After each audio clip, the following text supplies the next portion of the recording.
You ever have one of those mornings where no, the day's about to go off the rails like you're staring down a train that just won't stop? Because let me tell you, nothing prepares you for the moment when someone in a white suit marches onto your $85 million super yacht with 47 people in tow, cameras, rolling phones, live streaming, barking about your floating garbage contaminating her pristine marina. Yeah, that happened. And the look on Bethany Morrison's face, pure disgust, like she'd stepped in something nasty, and I was the thing, wasn't even the wildest part.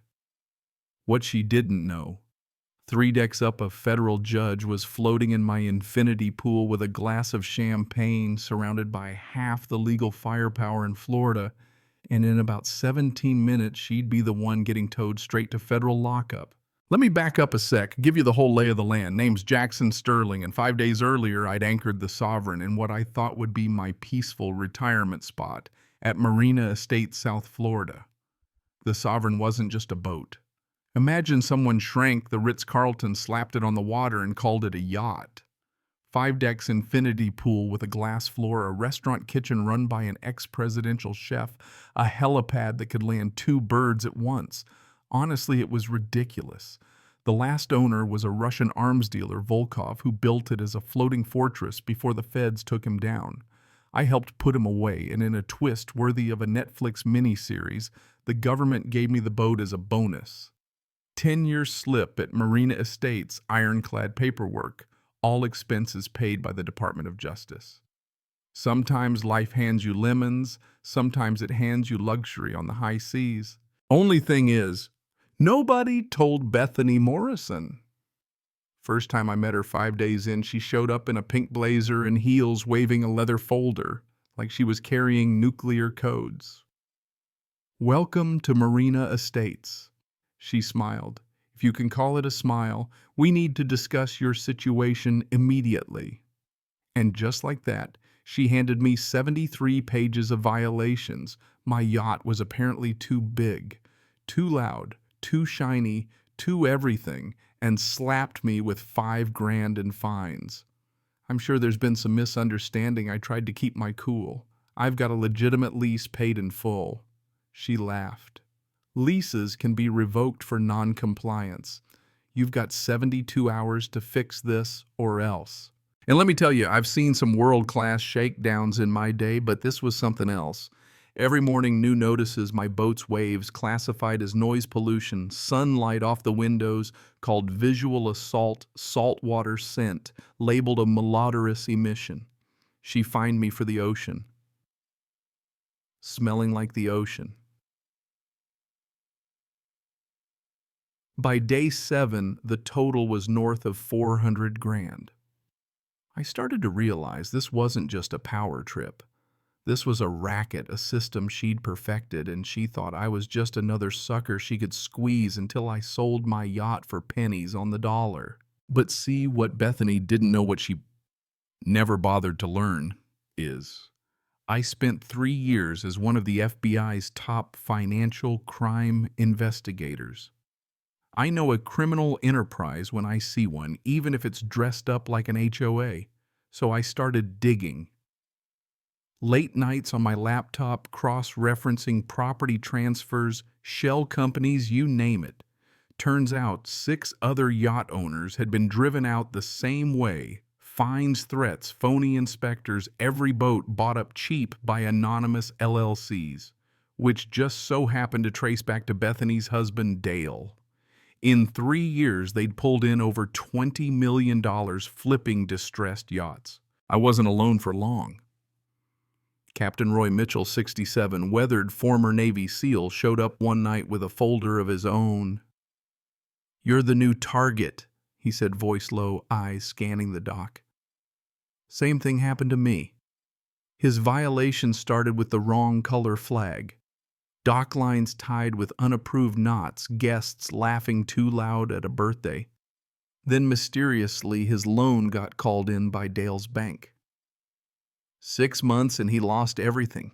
Victoria Hartley found me the next morning a tech exec who'd fought back only to get hit with false drug accusations and feds on her deck at 3 a.m.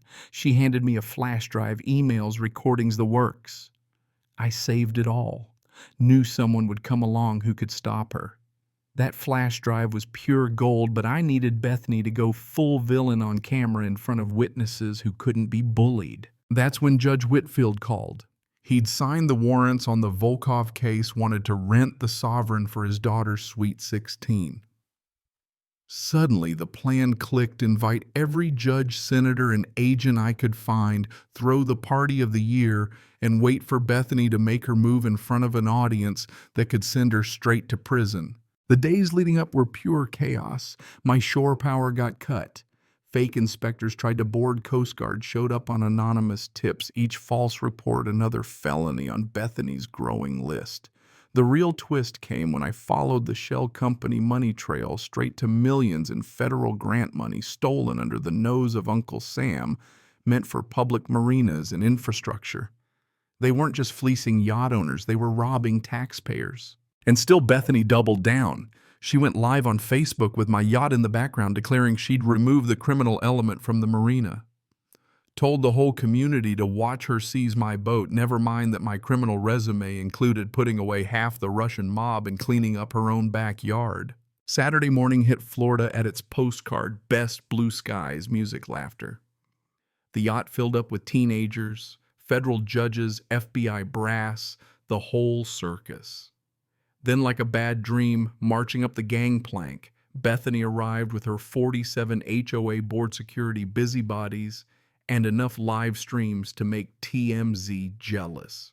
She raised a megaphone. By the authority vested in me, this vessel is being seized for non-payment. Vacate immediately. Silence, then laughter. Real deep, oh, you have got to be kidding me, laughter. Judge Whitfield, still in swim trunks and a Hawaiian shirt, stepped to the rail. Bethany, what exactly do you think you're doing at my daughter's birthday? She went pale. Phones captured her every blink. He kept going. This is a federal asset under a legitimate lease, and you're trespassing at a federal judge's party.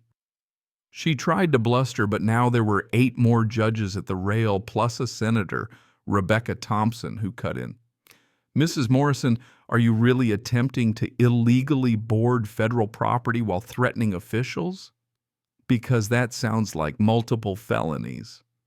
And just like that word spread, 100,000 people were watching live. But Bethany? She lost it. Get off my marina! She screamed, storming up the plank, made it 3 steps before FBI Special Agent David Park appeared, badge out. Bethany Morrison. You're under arrest for criminal trespass, extortion, filing false reports, and conspiracy to commit wire fraud. You have the right to remain silent. The handcuffs snapped, the crowd scattered. Dale tried to run. 2 agents took him down before he hit the parking lot. The aftermath. Glorious. Emily started a slow clap from the pool. It swelled into cheers from 200 guests. The feds moved in, seizing computers, records, Bethany's precious compliance files.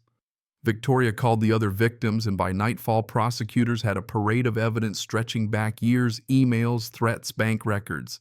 The story went national crazy. HOA lady tries to steal FBI yacht, threatens federal judges. You can't write this stuff. Within days, Bethany and Dale's world collapsed. 3 other marinas, same scam, $100 million stolen in all. The Florida Attorney General piled on state charges. National news showed the arrest over 3 million times.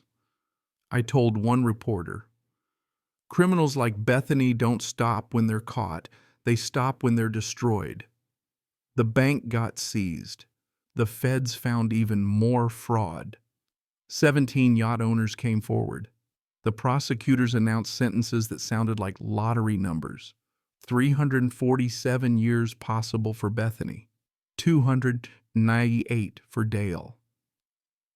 When they appeared for bail in orange jumpsuits, the judge laughed off their lawyer's plea for leniency.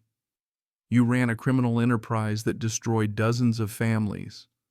Bail denied. What came next was the best part.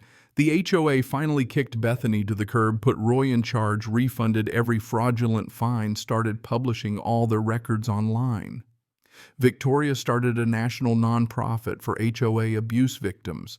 Marina Estates went from a nest of vipers to an actual community property. Values up, bullies out. The Sovereign became a symbol of justice.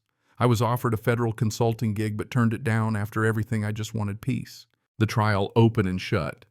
Bethany tried to play the victim. Dale tried to pin it all on her. Emails proved otherwise. 93 minutes, the jury came back guilty on all counts. Bethany fainted. Sentencing 22 years for her, 18 for Dale, plus restitution and lifetime bans from any position of authority.